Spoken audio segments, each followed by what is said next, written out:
I don't know who needs to hear this, but just because you're in your 40s or 50s doesn't mean you're supposed to have it all figured out. Honestly, some days it feels like you're doing everything right. You're paying the bills, you're folding the towels, you're showing up for everyone else. And yet somehow you're still drowning in debt, tired all the time, and wondering when life starts to feel a little more like you again. But here's the part no one tells you. The real changes don't happen when you're finally making enough money or stumble into the perfect budget template. They happen when you stop waiting for someone to come in and rescue you and start realizing that you have more power than you think, and it might be time to play catch up. Hello, my friend. If you're new here, my name is Sara, and I'm the owner of FrozenPennies.com. I'm a financial coach and the author of the international best-selling book, Fundamentally Frugal, link below. And in this video, I'm sharing 9 truth bombs that most Gen Xers, those born between 1965 and 1980, avoid. But secretly, we need to hear. Some of them might sting a little. Some might feel like I'm talking directly to you. But all of them, they're here to help you get unstuck and finally start living the next chapter on your own terms. Number 1, no one's coming to save you, and that's good news. You know that fantasy where someone shows up on a white horse and fixes everything? The one where someone swoops in, pays off all of the credit cards, gets your body back to when it was at 32, organizes your garage, and tells you exactly what you need to do next? Yeah, that's not happening. And I don't say that to discourage you, I say it to free you. Because here's the truth no one told us growing up. You're the one you've been waiting for. You're the grown-up now, you're the responsible adult. And while those things can feel overwhelming, especially when you're juggling aging parents, adult kids, career stuff, and hot flashes, it's also wildly empowering. Because if no one's coming to fix it, that means that no one's stopping you either. Now think about this. Nearly 60% of women in midlife report feeling stuck in at least one major area of life: money, relationships, career, or health. Not broken, not lazy, just stuck, waiting and hoping. But the only thing standing between you and the life that you want is a decision to move. And let me say this clearly. Midlife is the perfect time to get serious about your money.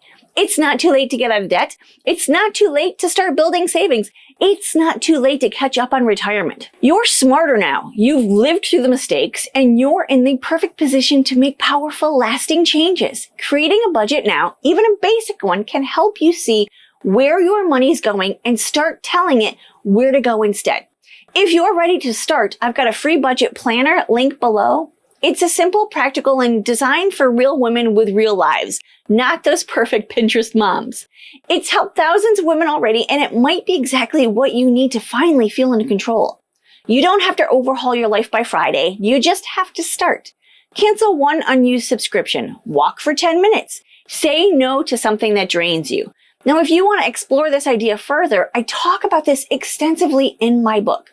These small decisions build momentum, and momentum builds confidence. Number 2, midlife is a fork in the road, not a dead end. There's this myth that midlife is where the story starts to wind down.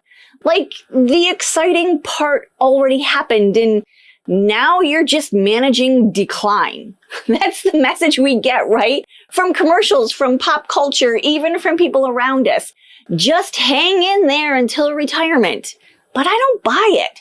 Midlife isn't the end of anything. It's the fork in the road. The point where you realize you can keep doing the same thing that you've always done, or you can choose a new direction.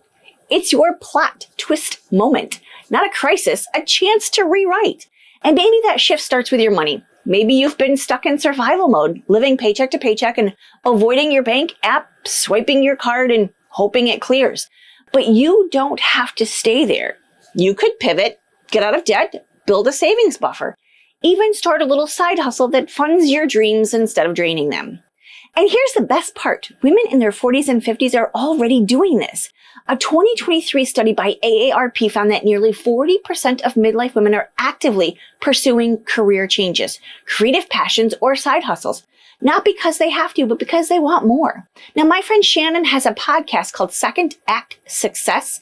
you might want to check out. It's for women looking for a career change in midlife. She also has a free career change journal. I'm going to leave a link to that below as well as the podcast in case you're interested. Now, this isn't about burning everything down. It's about looking at your life and asking, does this still fit? Sometimes it does, sometimes it doesn't, and either answer is okay. But don't keep wearing the shoes just because they were expensive. If they're giving you blisters, it's time to find something that actually fits where you're going. That's a metaphor. That's a metaphor for life. Whether it's going back to school, leaving a job that drains you, starting therapy, or finally writing that book, this is your invitation. Midlife isn't a slowdown, it's a shift, and you're allowed to make one. Number 3, your screen is stealing your life, one scroll at a time. It starts off innocent. You're just checking your email. Then maybe scrolling through Facebook to see if your old high school friend's daughter finally had her baby. Then it's a few reels about organizing pantries or how to meal prep with $20. Before you know it, an hour has disappeared and your coffee's cold. Does that sound familiar? The average adult spends nearly 7 hours a day on screens, according to 2023 data from Statista. For midlife women, that number climbs when you factor in work, caregiving, and just one more scroll before bed habits. And while it's easy to justify, I'm just relaxing, the truth is most of us aren't relaxing. We're escaping. And sometimes we're not just wasting time, we're spending money we didn't plan to. One swipe leads to a $40 impulse buy that you forgot about until it shows up on your doorstep. We scroll because we're tired, because we feel overwhelmed, because just for a few minutes, we can pretend we're not behind on laundry or bills or our dreams. But that little dopamine hit we get from watching someone else's life, it's a counterfeit version of joy. And worse, it's costing us our own life. What could you be doing instead of scrolling for 90 minutes? You could read that book that's been on your nightstand since last summer. You could call a friend and have a real conversation. You could journal, declutter one drawer, walk outside, or take a nap. I'm not saying ditch your phone and go live in the woods. I'm saying notice how often you pick it up and how often you feel worse afterwards. You're not lazy or addicted, you're human. Well, you might be addicted. And your screen was designed to hook you. But here's the truth. You're allowed to unplug. You're allowed to be unavailable. You're allowed to take your attention back. And when you do, you'll be shocked at how much more alive you feel. Now, quick story. We just got back from camping up north. State campground, $22 a night, 0 hookups. Also, terrible cell signal. That was a gift. To just spend time next to a lake in the sun with a breeze to let my brain rest. A wonderful gift that I want to continue now that we're home. Number 4, relationships don't thrive on autopilot, even the long-term ones. You love them. You've built a life with them. You've gone through things together that only the two of you truly understand. But somewhere along the way, between the bills and the responsibilities and the "did you get the car inspected yet?" texts, something starts to fade. It's not that you don't care. It's that you're tired. Both of you. And it's easier to turn on Netflix and scroll next to each other on the couch than it is to look at each other in the eyes and say, how are we doing, really? Here's the thing. Connection isn't given, even in a decades-long marriage. The spark doesn't just stay because you've shared a mortgage for 25 years. It has to be fed. And that doesn't require a weekend getaway to Napa. It requires presence, effort, intention. According to relationship therapist Esther Perel, long-term couples who report high satisfaction share one key habit. They choose each other daily. Not just in the big moments, but in the small ones. The random compliment, the quick back rub in the kitchen, the laugh over a shared memory. If something feels off in your relationship, it doesn't mean it's over. It might just mean it's been on autopilot. And midlife is the perfect time to shake things up a little bit. Not with drama, but with attention. Send the flirty text. Ask them out. Sit on the same side of the booth. Stop waiting for them to fix it and ask yourself, what can I do to soften the space between us? Because real intimacy, it doesn't come from grand gestures. It comes from everyday choices that say, you still matter to me. And if you don't know who Esther Perez is, I encourage you to look her up on YouTube. She's amazing, and I listen to every single interview I come across. Number 5, your body isn't falling apart. It's asking you to listen. Let's talk about this body of yours, the one that's been carrying everyone and everything for decades. It's raised babies, grocery bags, heavy emotions, and more than its fair share of expectations.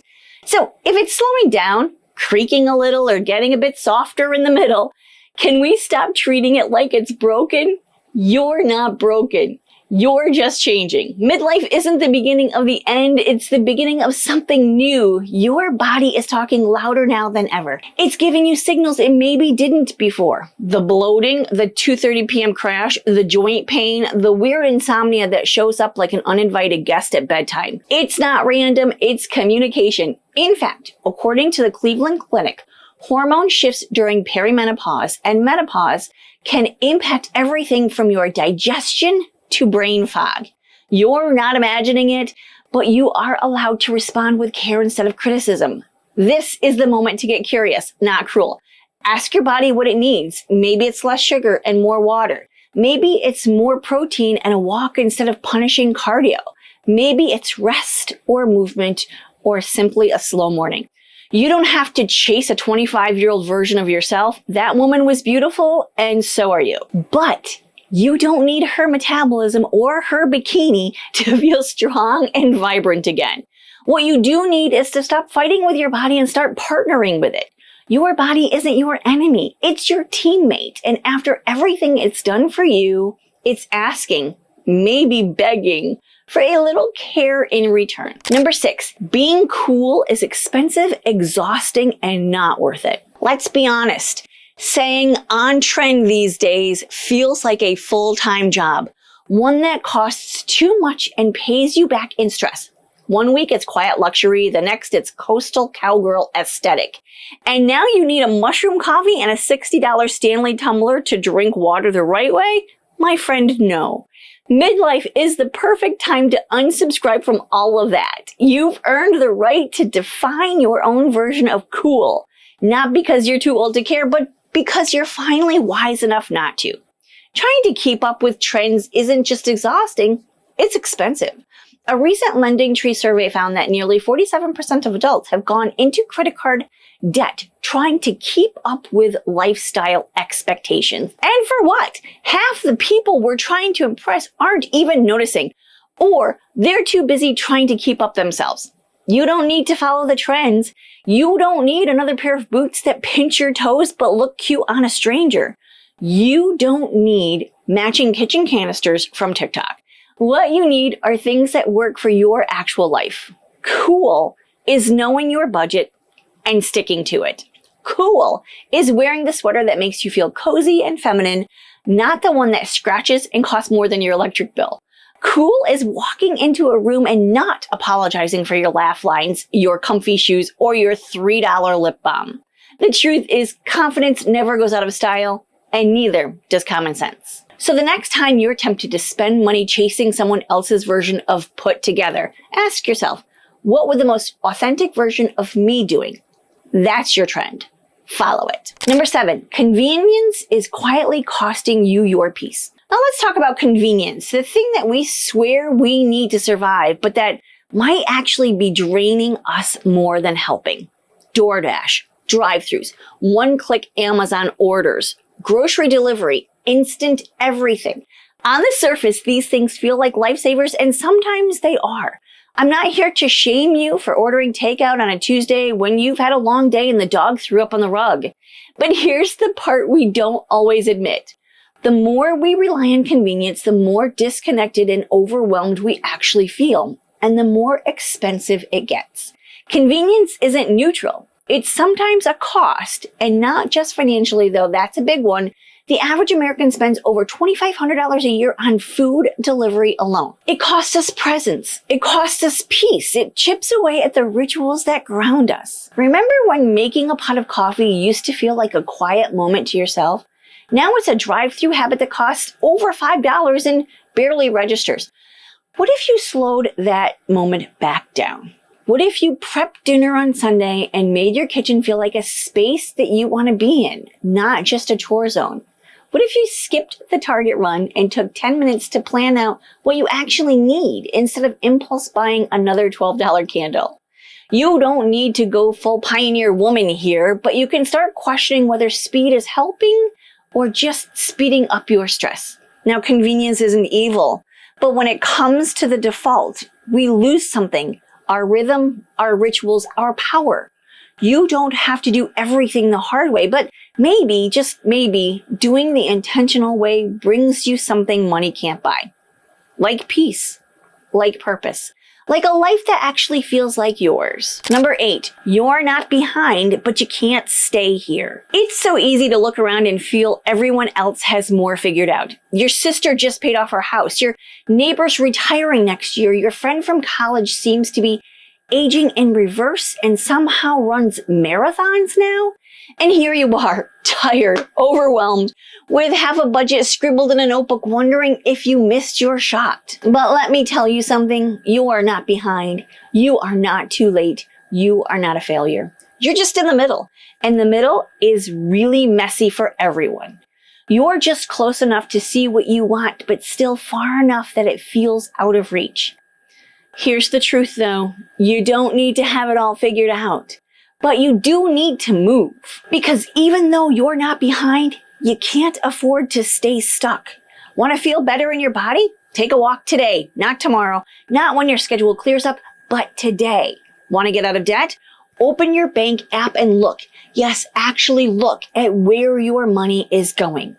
Then write down your top 3 expenses. See what's draining you. Make one small cut, one small adjustment. You'd be amazed what $20 here and $50 there can add up to over time. Want a better marriage? Start the hard conversation. Flirt again. Reconnect. You don't need to leap, you just need to move. A tiny step in the right direction of the life that you want will do more for your confidence than 100 hours of overthinking. And here's a wild idea. What if you're exactly where you're supposed to be? What if everything up to this point has been preparing you for this next season? You're not late, you're just waking up, and now that you are awake, let's not go back to sleep. Number 9, your paperwork is a love letter, not a burden. I know. Nobody wants to talk about this one. Wills, passwords, power of attorney, beneficiaries.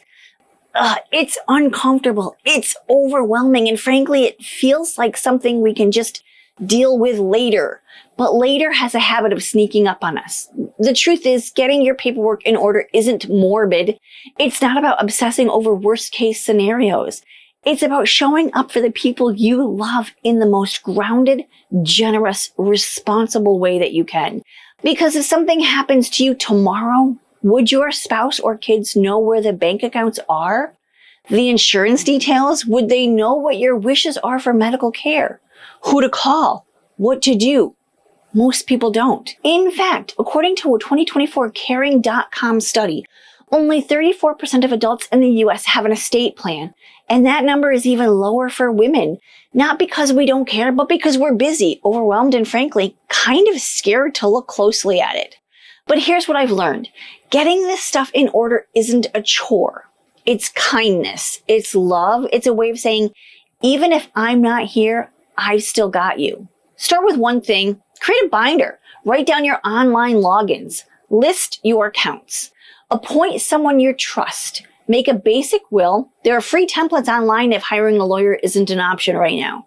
And this isn't about control, it's about clarity. And when you finally check this off of your list, you'll be shocked at the relief that comes with it. Because peace of mind, that's priceless. And that's what this really gives you. Not just for them, but for you too. Midlife is not the time to shrink, it's the time to coast. It's the time to wake up, take inventory, and choose what matters most. These truth bombs, they're not here to guilt you. They're here to free you. If you're here because you're ready to stop living paycheck to paycheck and start actually building something with your money, you're in the right place. Everything we talk about, even the emotional stuff, ties back to creating a life where you control your money, not the other way around. So which one hit the hardest? Which one are you going to start with? Let me know in the comments. If you want a little help getting your money in order, I'll drop my free budget planner below. No pressure, just love. And if this video spoke to you, don't forget to like, share, subscribe, and watch this video next.